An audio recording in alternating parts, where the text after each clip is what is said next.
Welcome to McPlum, simple solutions served daily. Gather ingredients: 8 hard taco shells, 1 pound lean ground beef or turkey, 1/2 cup diced onion, 2 cloves minced garlic, 2 tablespoons taco seasoning, 1/4 cup water, 1 tablespoon oil, salt and pepper, shredded cheese, lettuce, tomatoes, and salsa. Preheat the oven to 375 degrees F and place metal taco racks or a foil-lined pan to warm shells 4 to 5 minutes so they crisp evenly. Measure and prep toppings. Shred 1 cup cheese, chop 1 cup lettuce, dice 1 medium tomato, and set out salsa and lime wedges.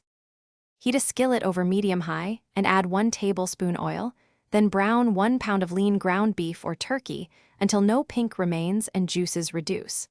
Add 1/2 cup diced onion and 2 minced garlic cloves, cooking until the onion is translucent, about 4 minutes. Sprinkle in 2 tablespoons taco seasoning and pour 1/4 cup water, stirring to combine. Simmer for 3 to 4 minutes until the mixture reduces and clings to the meat. Taste and adjust salt and pepper before removing from heat. Assemble tacos by spooning 2 to 3 tablespoons of the seasoned meat into each of the 8 warm shells, distributing evenly so every shell gets protein.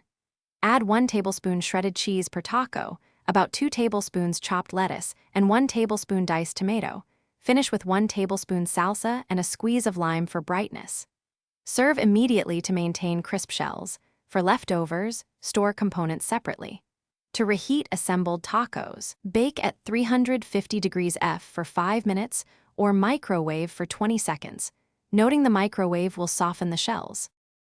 Thanks for watching. Stay juicy and subscribe.